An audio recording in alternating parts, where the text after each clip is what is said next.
Devido à natureza das imagens do programa a seguir, recomenda-se discernimento ao espectador. Neste exato momento, predadores invisíveis a olho nu se infiltram no seu mundo. Suas defesas serão inúteis contra sua força impressionante. Eles causarão desfigurações grotescas, farão você sangrar por todos os orifícios e até mesmo paralisarão os órgãos vitais de seu corpo. Eles farão praticamente de tudo para sobreviver por mais um dia, mesmo que isso signifique matá-lo. Não fazemos ideia do potencial que eles têm para criar uma doença grave. O que mais me assusta é de onde o próximo micróbio assassino virá e que forma ele terá. Aventure-se dentro do mundo perigoso dos germes assassinos.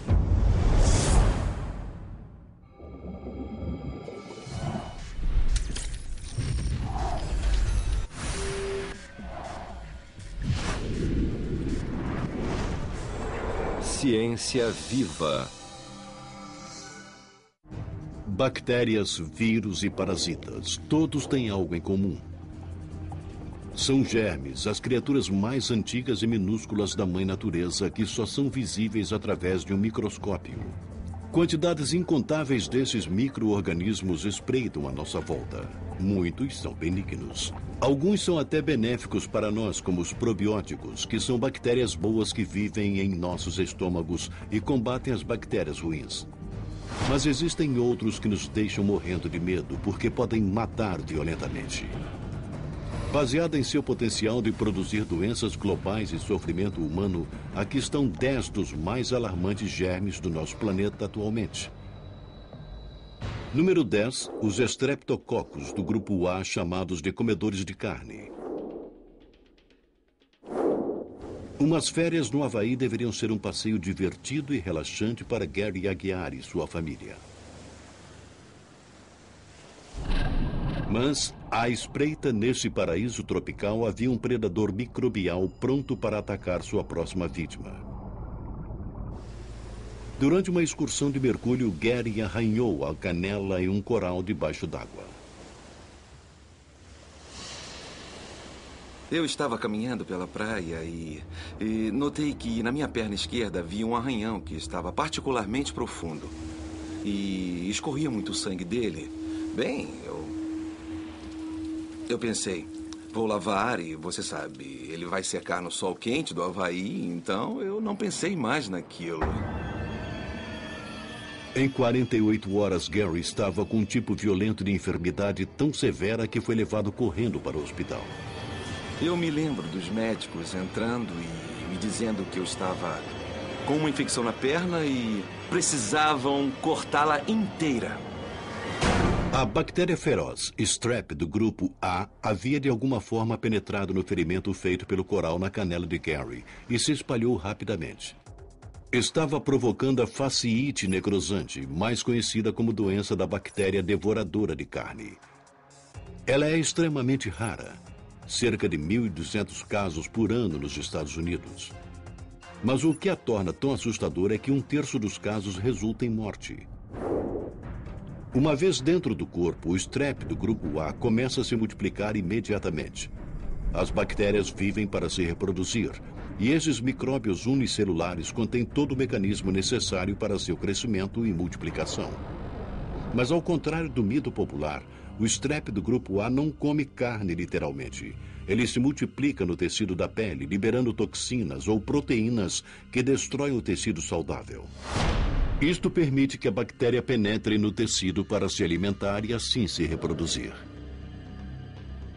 Quando as bactérias estão em tecido morto, não há como esse tecido mandar sinais dizendo combatam essa infecção. E não há como os glóbulos brancos do sangue agir, porque tecidos mortos não enviam sinais para pedir ao sistema imunológico que venha ajudá-los. O tecido morto não permite que os antibióticos cheguem. Os antibióticos precisam entrar pela corrente sanguínea. Por isso, eles também não penetram nesses tecidos mortos.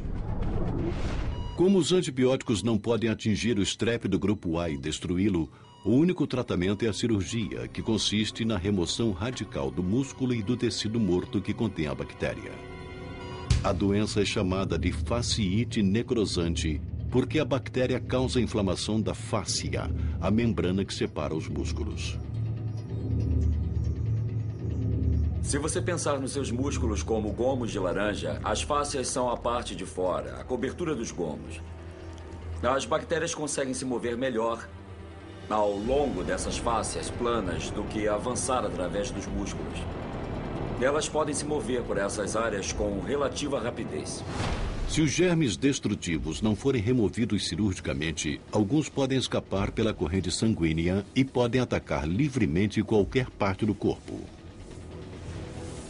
Ao tentar combater as infecções, o corpo pode liberar substâncias chamadas citocinas e outros tipos de sinalizadores que fazem com que a pessoa tenha fuga de fluidos pela corrente sanguínea para dentro dos pulmões, podendo também paralisar os rins ou atingir o fígado. E isso foi exatamente o que aconteceu com Gary Aguiar.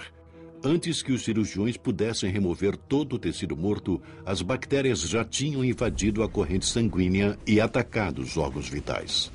Eu continuei a ter insuficiência renal, entrei em diálise contínua, então comecei a ter insuficiência pulmonar e depois insuficiência cardíaca. Meu irmão veio dos Estados Unidos, ele e minha mulher conseguiram um padre católico que me deu a extrema unção.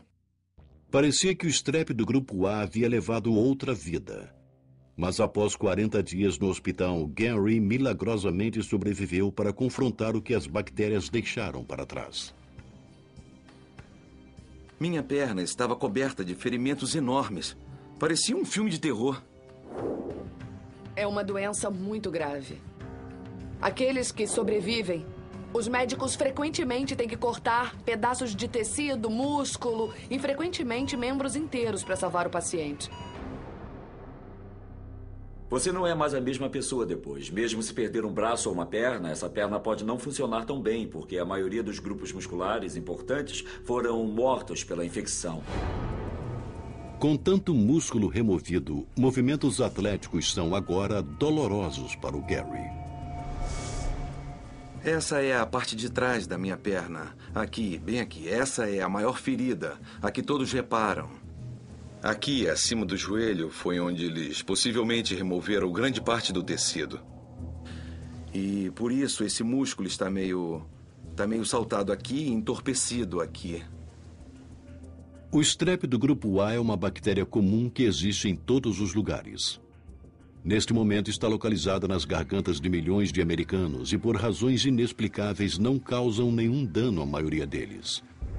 Mas se ela entrar em contato com um ferimento aberto, o germe cruel pode causar a doença da bactéria devoradora de carne. Provavelmente ela poderia viver pelo menos vários dias em superfícies diversas. Pode viver sobre mesas, maçanetas, alças. Foi até descoberta viva na água do mar. Bom, existem muitas bactérias por aí que se pode pegar das pessoas. Mas para mim, acho que ia contrair na água.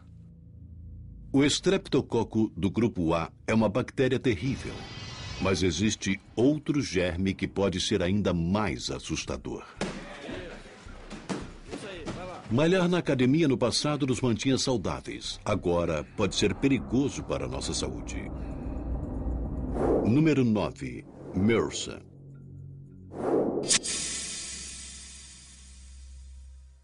Um homem limpa um equipamento de ginástica suado. Depois, ele passa no rosto a mesma toalha suja que agora abriga uma bactéria assustadora. Ela saiu de alguém que usou o equipamento antes.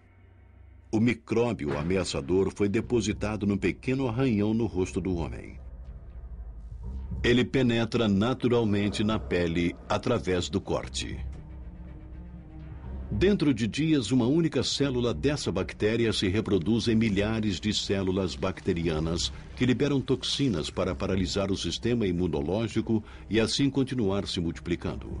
Furúnculos horríveis surgem no rosto da vítima enquanto os glóbulos brancos combatem as bactérias e as toxinas. Durante esse conflito microbiano, algumas bactérias podem se infiltrar na corrente sanguínea, onde causam uma variedade de problemas que podem ameaçar a vida. Pode ser em qualquer órgão do corpo humano. O Staph áureo pode infectá-lo. Esta é provavelmente a patogenia mais versátil. Ele faz de tudo nos humanos. O estafilococo áureo resistente à meticilina, mais conhecido como MRSA ou SARM, é uma supercepa de estafilococo. Diferente da bactéria Strep do grupo A, o SARM é muito mais preponderante e fatal. Um novo relatório do CDC estima que mais norte-americanos morreram de infecções causadas pelo SARM do que HIV em 2005. Cerca de 19 mil perderam a vida por SARM, comparado a 17 mil de HIV. As bactérias estão entre os menores e mais antigos organismos vivos. São criaturas unicelulares que comerão qualquer coisa para sobreviver e se reproduzir. Por isso, os humanos são frequentemente o prato principal. As bactérias podem ser fatais, principalmente na medida em que elas podem ser oportunistas ao nos usar como recursos. Desta forma, as bactérias se aproveitam das toxinas para penetrar nas nossas células e liberar recursos preciosos que estão disponíveis dentro de nossas células e usá-los para o crescimento bacteriano. O SARM surgiu nos hospitais nos anos 60. Lá ele poderia facilmente ser transmitido devido à abundância de peles expostas, cortes e ferimentos, onde ele poderia entrar no corpo. Agora, uma nova cepa chamada SARM, adquirida em comunidade, está espalhando a doença em quase todos os lugares onde os humanos entram em contato uns com os outros. Por isso, agora ninguém está salvo de sua fúria. Não sabemos exatamente de onde veio. Provavelmente de um organismo, um micróbio estafilococo, que pegou esse elemento genético e estava capacitado a disseminá-lo com eficiência. Isso vem acontecendo repetidamente pelo mundo todo. A cepa do SARM de comunidade adquirida era comumente encontrada entre atletas de esportes que envolvem contato de pele com pele, o que frequentemente causa cortes e ferimentos. O SARM é conhecido como um supermicróbio porque é resistente aos antibióticos comumente usados, inclusive a meticilina, uma forma de penicilina feita do fungo Penicillium. Assim, é um desafio tratá-lo. Restam ainda alguns antibióticos que são de segunda linha, que não são usados com frequência e que poderão tratá-lo. Os médicos preferem manter esses antibióticos de reserva para infecções sérias. A questão é que, se os médicos derem esses que estão na reserva, as bactérias se modificarão e surgirão casos de resistência a eles. Um micro-organismo é resistente a antibióticos quando ele consegue resistir a eles, entre outras coisas, mudando sua estrutura de superfície.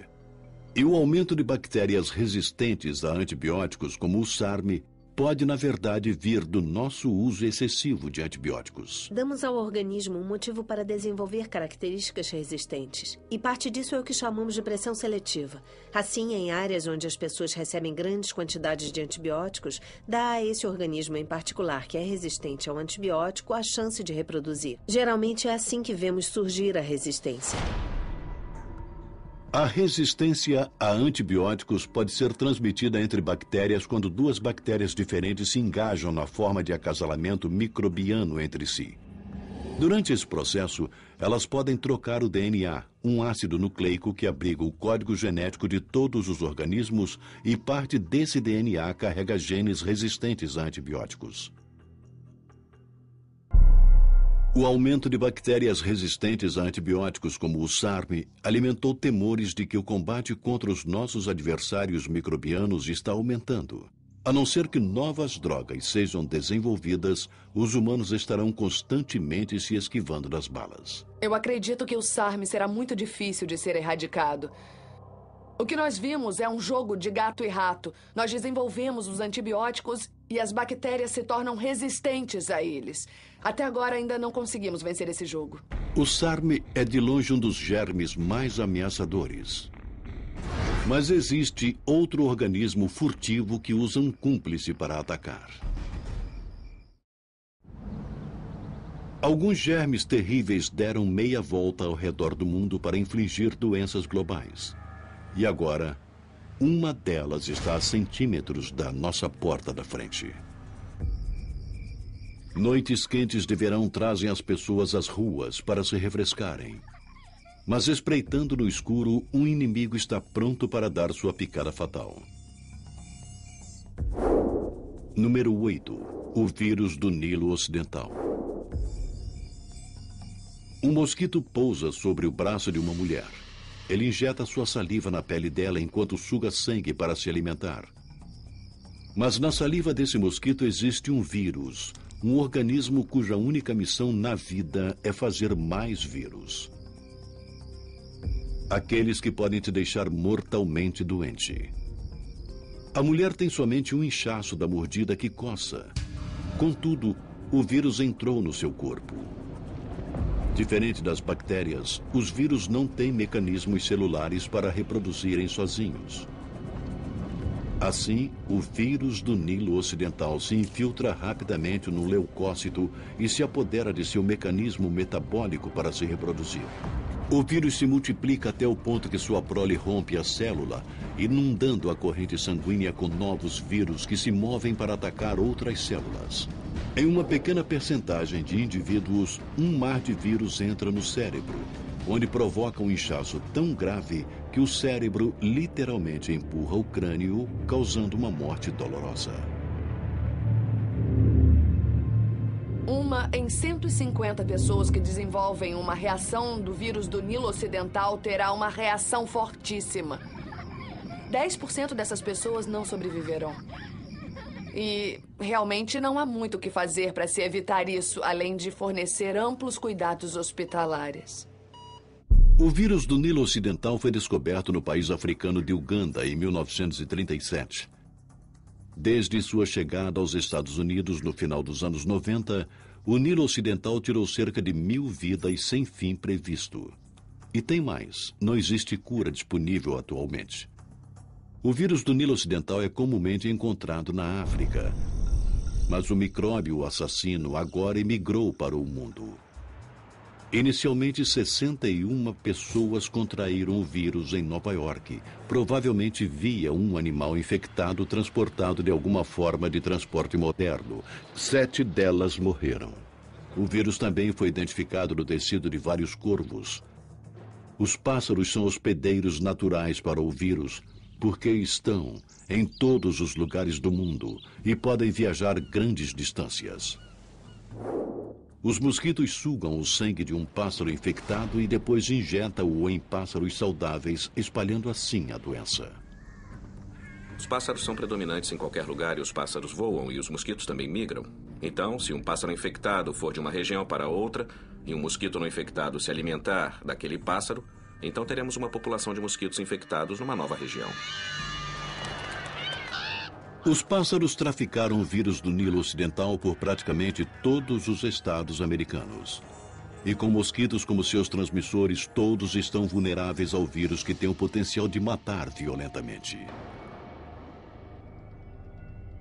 E os mosquitos não só transmitem o Nilo Ocidental, como também carregam algo ainda mais mortal. Número 7. Plasmodium falciparum, a parasita que causa a malária. É uma doença que provoca uma febre aguda e sintomas semelhantes à gripe. Essa doença antiga ainda mata de 1 a 3 milhões de pessoas a cada ano, principalmente em regiões tropicais pobres. Na África subsaariana, uma criança morre de malária a cada 30 segundos.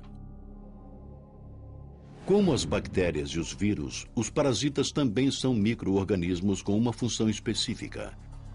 Eles se localizam dentro ou sobre tecidos vivos de uma espécie, como os humanos, explorando-os para sobreviver se alimentando de células. O Plasmodium falciparum é um parasita primitivo. Ele invade o hospedeiro através da mordida de um mosquito. A partir daí, uma forma de infecção pode chegar ao fígado de um hospedeiro humano, se reproduzir e passar para a corrente sanguínea. Então, infectar os glóbulos vermelhos. Neste vídeo de glóbulos vermelhos infectados com Plasmodium falciparum, podemos ver esses parasitas literalmente explodindo células enquanto eles saem, e então infectam as células vizinhas. A melhor linha de defesa humana contra esses invasores estranhos é o nosso sistema imunológico, que inclui um exército de glóbulos brancos, os primeiros a reagir para impedir as infecções microbianas. Encontrado no sangue e nos tecidos, essas células frequentemente absorvem os corpos estranhos. Mas os parasitas da malária são furtivos. Eles se escondem dentro do fígado e dos glóbulos vermelhos, onde permanecem quase invisíveis ao sistema imunológico, enquanto se multiplicam e finalmente matam as células. Nos casos graves, a malária massacra tantos glóbulos vermelhos que causa anemia grave, falência múltipla dos órgãos, coma e morte. O parasita Plasmodium falciparum permanece uma ameaça em potencial para quem vive ou visita regiões tropicais. Mas existe um germe ainda mais assustador que pode atacar qualquer um em qualquer lugar do mundo. É um assassino global, um dos maiores dos tempos modernos. Você pode estar se perguntando por que o próximo vírus é considerado um dos germes mais assustadores. Número 6. O vírus influenza, que causa a gripe. O vírus pode parecer inofensivo, mas a maioria de nós já o pegou várias vezes na vida e viveu para contar a história. Mas não se engane, a gripe não é como um resfriado comum. A gripe pode matar e algumas cepas são profundamente mortais. O vírus influenza é assustador porque é facilmente transmissível por contato direto e indireto com uma pessoa infectada. A cada ano, a influenza ataca de 3 a 5 milhões de pessoas, resultando em até 500 mil mortes em todo o mundo. São 30 mil mortes a cada ano só nos Estados Unidos, de uma variedade comum de influenza humana, e nós subestimamos esse fato. A influenza é altamente contagiosa. O vírus é comumente transmitido através da inalação de gotículas de uma pessoa infectada que tossiu ou espirrou em você. Uma vez no corpo, o vírus começa a se reproduzir. Nosso sistema imunológico vem nos socorrer produzindo células T citotóxicas. Estas são anticorpos ou proteínas que podem inativar o vírus. As substâncias químicas também estimulam as fibras nervosas que provocam o espirro e a tosse para livrar o corpo da infecção virótica. Assim que o vírus é eliminado do corpo, nosso sistema imunológico produz células de memória que podem reconhecer esse vírus em particular e defender o corpo de infecções futuras. Mas alguns vírus conseguem superar essas células de memória, mudando constantemente a estrutura de sua superfície. Existem vírus que você pega e seu sistema imunológico elimina. Eles desaparecem. Mesmo assim, uma próxima versão pode surgir e provocar a doença de novo. Num único ano, há uma variedade de cepas de influenza. Algumas podem morrer, enquanto outras criam epidemias por todo o mundo chamadas pandemias.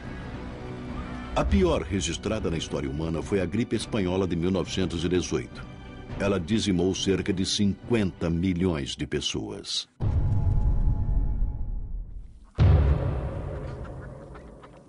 Provavelmente a maior ameaça de doença infecciosa que nós, a espécie humana, enfrentamos é a doença conduzida pelos animais. E é quase certo ser uma doença conduzida pelos pássaros e provavelmente será a influenza. Como o Nilo Ocidental, o vírus influenza tem um reservatório de centenas de milhões a bilhões de pássaros por todo o mundo. E quando os pássaros migram por longas distâncias, eles podem trocar cepas de influenza por um processo chamado recombinação, quando 2 vírus dentro de um animal trocam genes. Como resultado, um vírus novo ou modificado surge e pode ser passado para outros animais. Essa é a oportunidade para 2 cepas diferentes de influenza co-infectarem o mesmo animal ao mesmo tempo. E surge então um reagrupamento genético do vírus contra o qual talvez não tenhamos nenhuma imunidade. Nossa melhor defesa contra o vírus da influenza é a vacina anual, que é feita normalmente da combinação de vírus vigentes tornados inativos através de um processo químico. Quando vacinados, o sistema imunológico reconhece os agentes da vacina como invasores estranhos. Os anticorpos ou as células T citotóxicas são produzidas para destruir os invasores, e as células de memória se lembram deles. Quando o vírus vigente aparece, as células de memória reconhecem seu código de proteína na vacina e o neutralizam antes que possa causar a doença. Mas como os vírus da influenza estão em constante mutação, precisamos de novas vacinas a cada ano. Assim, é uma batalha constante entre nós e eles. E muitas vezes, os germes vencem.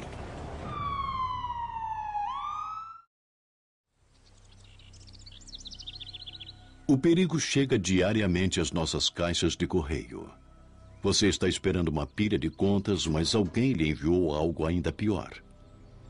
Você abre o que parece ser um envelope vazio.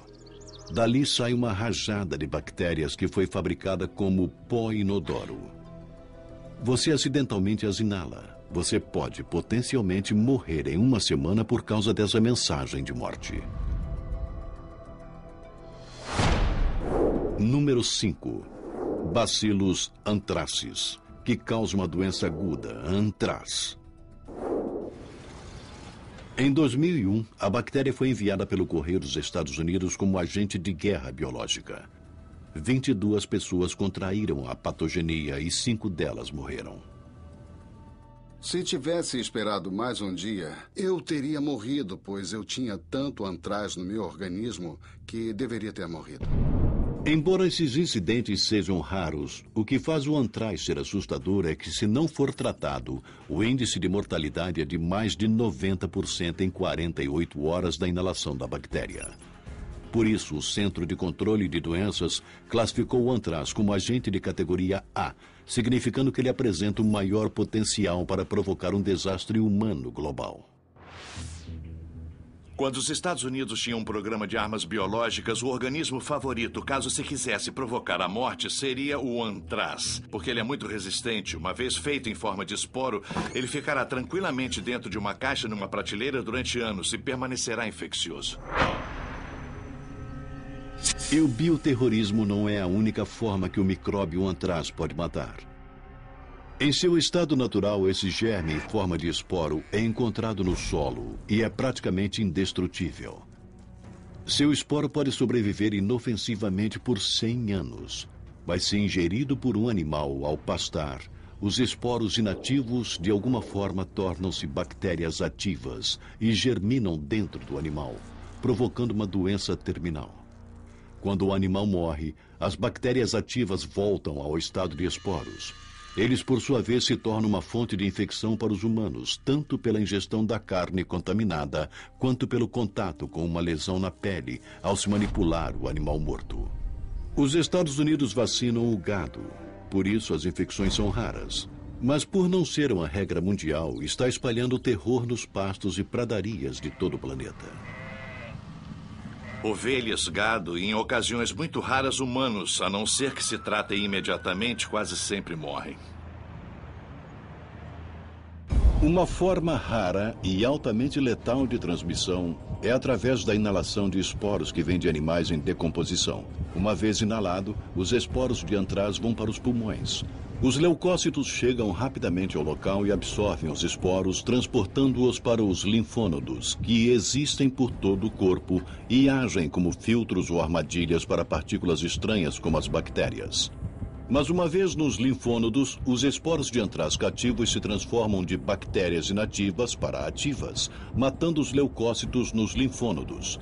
Assim, esses germes fatais ficam livres e são liberados dentro da corrente sanguínea.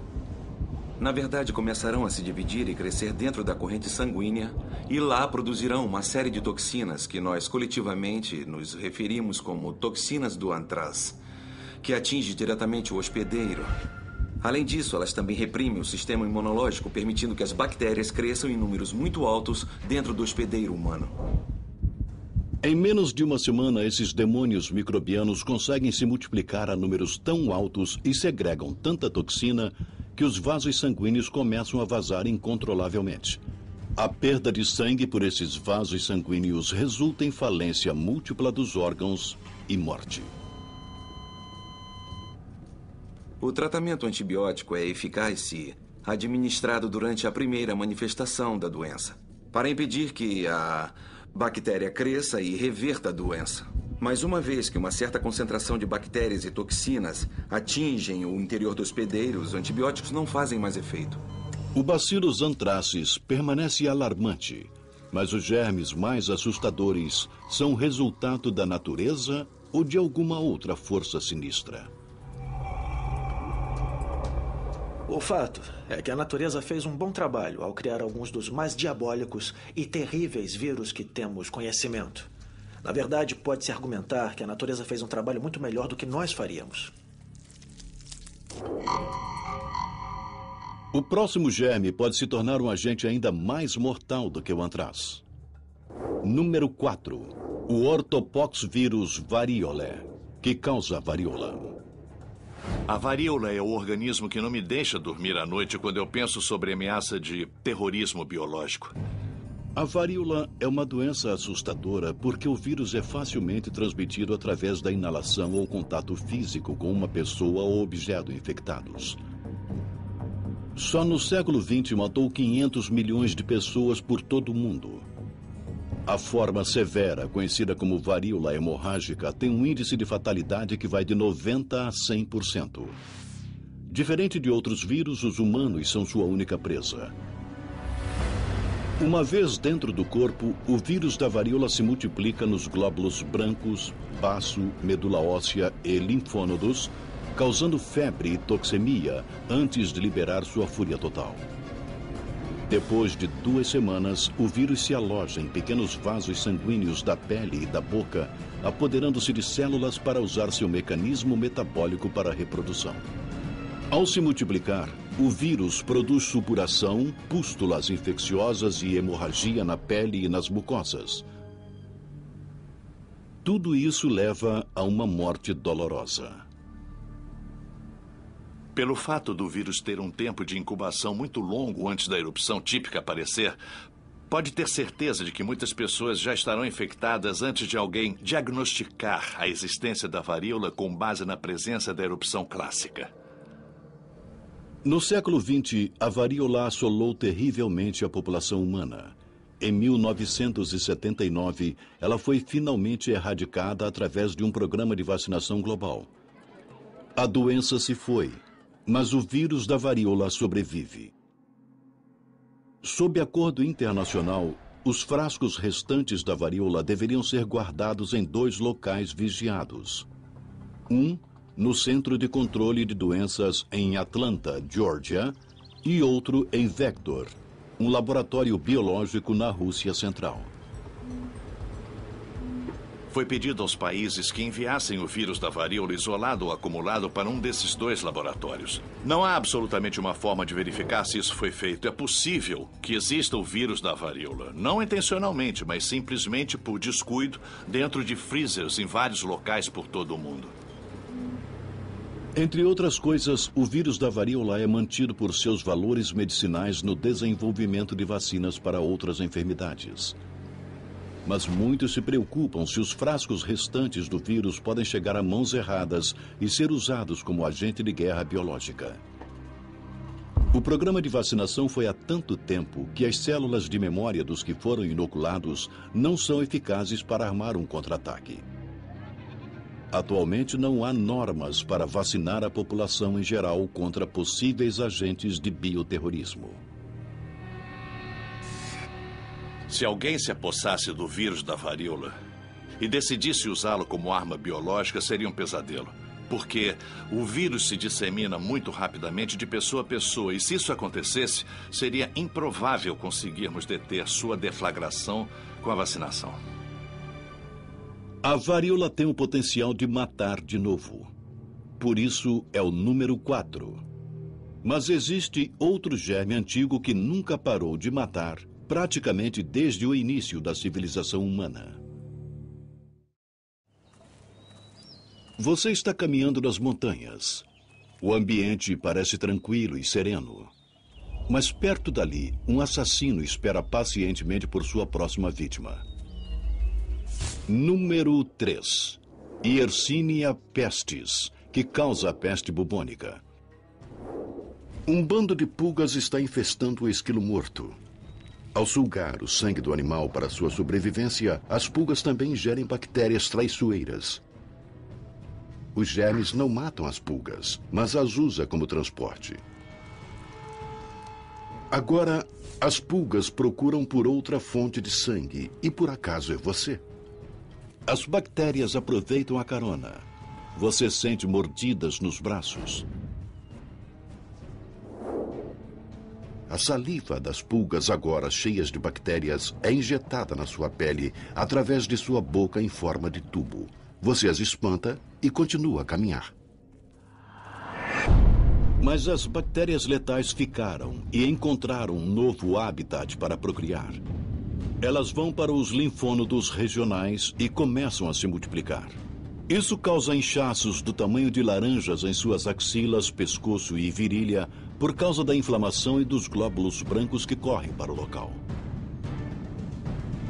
Finalmente, os glóbulos brancos morrem, o pus cresce e os linfônodos se rompem, liberando bactérias e toxinas letais na corrente sanguínea. Sem um tratamento com antibióticos, você morrerá numa semana do choque ou do sangramento espontâneo dentro da pele e mucosas. A Yersinia pestis é uma bactéria antiga que causa a peste bubônica. Só no século XIV, a doença acabou com 75 milhões de vidas. Frequentemente descartada como uma patogenia do passado, a doença bacteriana continua a matar até 2.000 pessoas em todo o mundo anualmente. Assim, se você estiver numa montanha e vir um esquilo morto, não se aproxime, porque esse esquilo pode ter morrido da peste e as pulgas podem pular em você e passar a peste, que pode entrar na corrente sanguínea imediatamente e causar um tipo sistêmico de peste que tem um índice de mortalidade de 50% a 75% se não for tratada. Yersinia pestis é considerada por muitos como o germe mais letal da história da civilização humana, embora outro germe aterrador talvez possa superá-lo. Número 2. O vírus da imunodeficiência humana, ou HIV. O HIV pode provocar a síndrome da imunodeficiência adquirida, conhecida como AIDS, que já tirou cerca de 25 milhões de vidas desde 1975. Neste exato momento, o HIV infecta mais de 36 milhões de pessoas por todo o mundo. O HIV é um vírus diabólico. As células que ele infecta são as mesmas células que deveriam combatê-lo. E o problema é que, diferente dos outros vírus, o corpo humano não consegue se livrar dele. É uma infecção para toda a vida. Cada vírus tem sua própria maneira de atacar o corpo humano. Mas o HIV é completamente único. HIV sozinho não mata. O caçador microbiano paralisa as defesas imunológicas de uma pessoa, os instrumentos usados para combater os germes invasores, infectando e exterminando os leucócitos cruciais chamados linfócitos T auxiliares. Uma vez que a pessoa perde muitas células T, o corpo dele ou dela não poderá mais enfrentar outros micróbios que causam infecções. O HIV basicamente abre as comportas por consequência. Os germes finalmente se alastram nas pessoas infectadas com o HIV e elas morrem de infecções no pulmão e na pele ou de outras doenças. Isso é conhecido como AIDS. Com o tempo, enquanto o vírus se multiplica e o sistema imunológico é assolado por ele, o nosso corpo tem cada vez menos potencial para combater o HIV, porque o HIV está matando todas as células que deveriam combatê-lo. Se a pessoa tem HIV, ela não consegue se livrar do vírus. Pode somente passar cópias dele para outras pessoas ao interagir com elas. O vírus entra nos humanos e você não sabe que o tem por um longo período de tempo. E isso permite que você o transmita mais facilmente para outras pessoas da população. Atualmente existem diversas drogas para combater o HIV. Elas não podem curar a infecção, mas podem mantê-la sob controle, impedindo a multiplicação do HIV. Infelizmente, na África e em outras partes do mundo em desenvolvimento onde o HIV está se espalhando mais rapidamente, a maioria das pessoas não tem acesso ou dinheiro suficiente para comprar essas drogas. O HIV provocou um desespero incalculável. Mas existe um outro vírus que pode ser o germe mais assustador do planeta.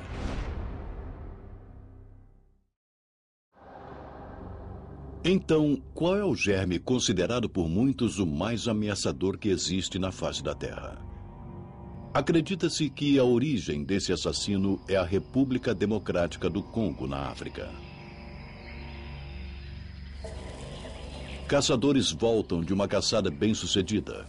Eles capturaram e mataram os chimpanzés para alimentar suas famílias famintas.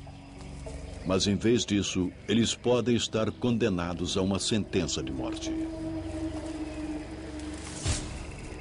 Suas facas e mãos ensanguentadas estão cobertas do que pode ser o germe mais letal do planeta. Número 1. O vírus Ebola. Esse predador microbiano causa a febre hemorrágica Ebola, uma manifestação hemorrágica que tem praticamente 100% de índice de mortalidade, o maior de todas as patogenias conhecidas. E o que é pior, não tem cura. O vírus Ebola é altamente fatal. É um dos vírus mais letais conhecidos a atingir os humanos. O Ebola é chamado de hot vírus porque é muito letal. E a transmissão da doença ainda permanece sem confirmação. Originalmente, acreditava-se que os gorilas e os chimpanzés eram os hospedeiros da patogenia. O vírus não afeta seus hospedeiros. Eles são meros portadores do vírus. Mas novas e surpreendentes evidências sugerem que morcegos frugívoros da África Central podem ser os hospedeiros, que por sua vez infectam as espécies de macacos. O ebola é transmitido para os humanos através do sangue ou fluidos do corpo de um animal ou de um humano infectado que tenha contraído a doença. Centenas já foram vítimas desse micróbio na África Central. Existe um ritual em algumas tribos da África onde o corpo do parente falecido é lavado por todos os membros da família. Bem, esta é uma receita perfeita para a disseminação do ebola de uma pessoa para outra, porque esse sangue está repleto de vírus. Uma vez que o ebola entra no corpo, o vírus pré-seleciona vários tipos de células. Finalmente entra nas células que revestem os vasos sanguíneos, onde se multiplica tão rapidamente que destrói as superfícies dos vasos, causando hemorragia interna intensa. O vírus ebola se infiltra na corrente sanguínea, causando a formação de coágulos de sangue, que por fim irão bloquear o suprimento de sangue para os órgãos principais. Isso leva à falência dos órgãos. De 1 a 2 semanas, a coagulação leva à morte por um processo de colapso total, com hemorragia espontânea ocorrendo de todos os orifícios possíveis. A pessoa tem uma morte violenta sangrando por todos os orifícios e às vezes até minando o sangue pela pele. Contrair o ebola pode ser raro para o cidadão comum do mundo. Mas já que o vírus se espalha com uma velocidade destrutiva e não há vacina ou tratamento aprovados, o CDC classificou o vírus ebola como um agente de bioterrorismo de categoria A. Isso significa que ele tem o mais alto potencial para catástrofes adversas de larga escala em humanos. Não há evidências de que o ebola possa ser transmitido por via respiratória a humanos, mas mostraram que ele pode ser transmitido por via respiratória em macacos. Isso é um pouco assustador. É uma transmissão mais fácil do que a transmissão por contato com sangue. Esses germes assassinos vieram com certeza para ficar. Mas a qualquer momento, um desses monstros terríveis poderia ser retirado da lista. No futuro, um germe ainda mais assustador poderia surgir, ainda mais contagioso, resistente a todas as drogas e ao nosso sistema imunológico. A humanidade enfrentaria o Armagedon microbiano de uma das menores criaturas do mundo.